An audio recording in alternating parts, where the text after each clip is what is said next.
Europeia, nos seus diversos aspectos políticos, econômicos e financeiros, com um mínimo de turbulência. Então não vejo saída da Grécia como um evento que pudesse resolver o problema da Eurolândia, chamamos assim. Eu concordo com tudo.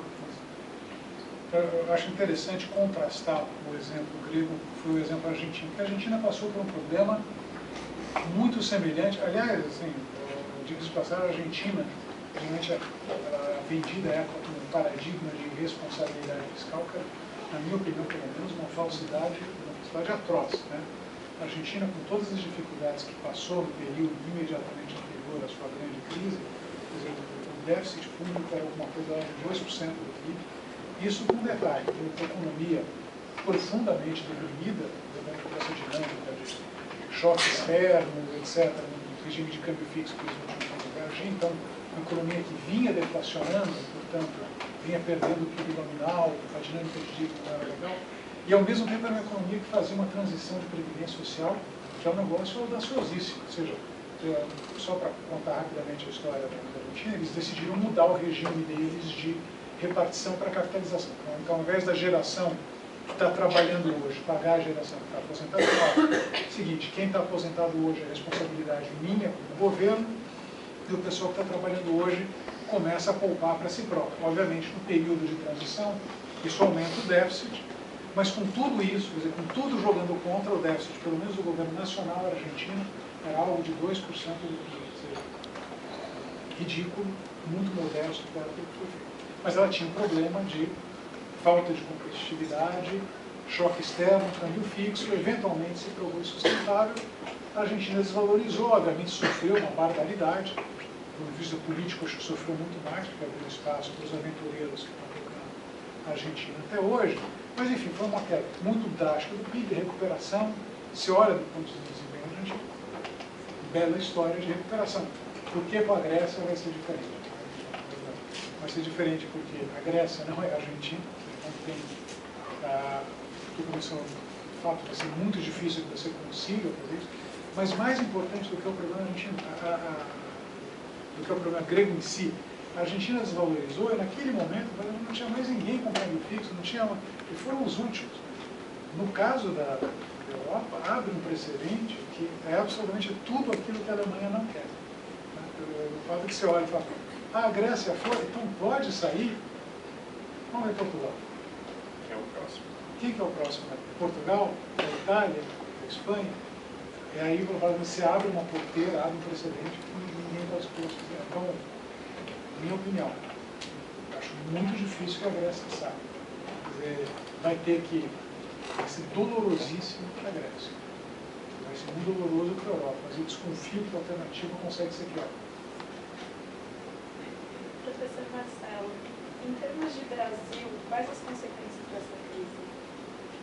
Olha, em termos de Brasil, eu acho que é interessante a gente pensar o seguinte: nos últimos de 2000, o Brasil ele aproveitou até 2008, basicamente, uma onda de crescimento mundial muito grande. Mas eu costumo dizer, o Brasil chegou tarde na festa e a festa acabou cedo, mais cedo do que ele esperava. Então ele aproveitou muito pouco disso, né?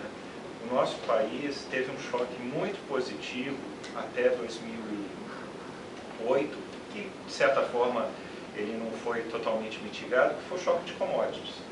Basicamente a gente tinha um país que exportava menos de 100 bilhões de dólares de commodities e hoje está acima de 200.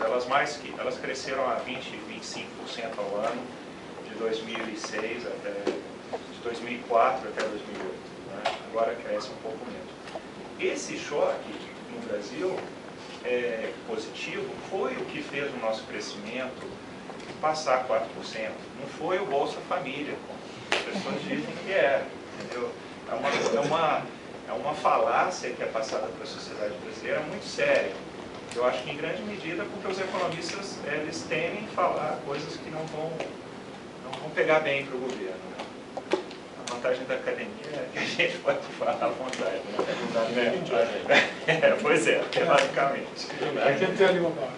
Teoricamente. Mas essa é a grande questão. Então, o Brasil teve um choque positivo muito grande na área de commodities. E é um país interessante, porque ele não quer assumir essa vocação. O que a gente é bom é exportar commodities. Não adianta querer exportar tablet ou carro, que a gente não vai conseguir. Né? Uma série de razões, principalmente com uma carga tributária absurda que o país tem. O país tem uma legislação extremamente complexa. É um país muito protegido, embora estão se falando que não, que as importações estão inundando o país. Eu não consigo contar muita coisa que foi feita lá fora e mais barato. Eu vejo aqui no Brasil. Então, essa foi a situação do Brasil. Então, a gente chegou, começou a crescer mais rápido, é claro, colhe o ganho, claro, da estabilidade, da inflação, que a gente está colocando em risco agora, colhe o ganho de você ter o câmbio flutuante, que é um mecanismo que o Brasil está no contrário da situação da Grécia. Ele tem um câmbio que pode flutuar de acordo com o que for necessário para corrigir desequilíbrios. Né? Agora, a gente tem um governo que não está fazendo a parte dele. Um governo que, fiscalmente, ele é responsável, mas é uma responsabilidade muito fácil. Né? Se alguém chega para você e fala, olha, você tem que poupar mais do que você ganha, menos do que você gasta, você tem que ter um superávit. Tudo bem, eu diria que você é responsável se você reduzir seus gastos em cima do mesmo ganho. Agora, se você continua mantendo um aumento das suas receitas, é muito fácil ser responsável. Né? Aí eu vou ganhar mais, gasto até um pouquinho a mais, mas mantenho o superávit. É o que o governo brasileiro fez de 94 até 2008. A carga tributária subiu de 24% do PIB para 36%. 12% de aumento, muito fácil ser responsável assim. Então, eu acho que esse é o panorama. E a gente tem um país que não consegue investir mais de 20% do PIB. Então, é uma situação complicada para o Brasil, quando esse céu de brigadeiro, que a gente surfou na média, né? Se for olhar, o Brasil cresceu na média do crescimento mundial, talvez um pouquinho menos, nesse período bom, 2004, 2008. E agora veio 2009, crescimento negativo, 2010, 7,5%, 2011, 2,7%. Na média, a gente está crescendo a 3%. Para fazer uma conta rápida, aí, 3, 3,5%. Que é uma nova realidade para o Brasil. Né? É muito difícil a gente conseguir crescer muito bem se não tivesse choque positivo que a gente teve.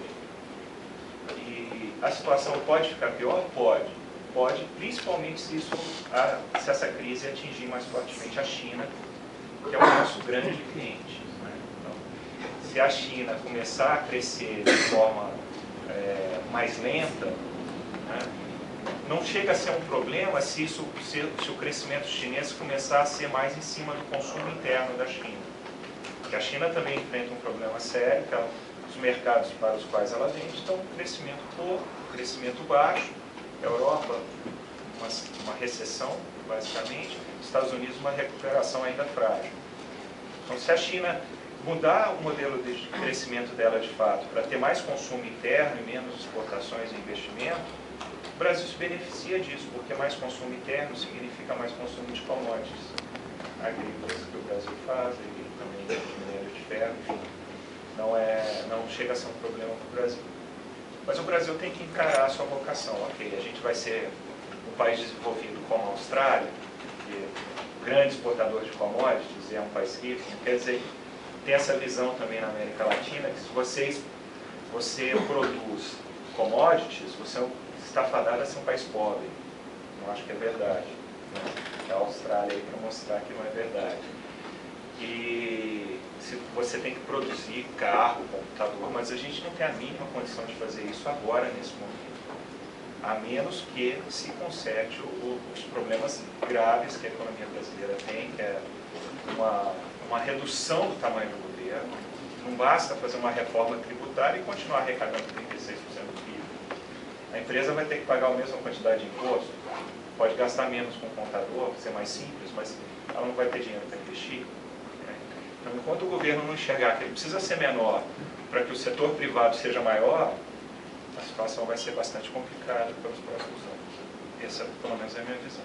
Alguém gostaria de... Eu quero falar uma coisa, eu não vou entrar na discussão nossas escolhas de longo prazo, porque daqui a pouco a gente acaba e a gente poderia passar aqui meses discutindo se a gente deve concentrar em commodities, ou se deve investir para algo para gerações futuras. É diferente de cavar buraco e tirar petróleo, soja, coisas assim. Mas eu queria me concentrar sobre a administração de curto prazo e os choques que estão rolando na economia mundial, fundamentalmente como resposta, agora, primeiro a crise americana, agora no resquício, a europeia, que são processos de expansão monetária violentos. Né? Isso já aconteceu lá atrás.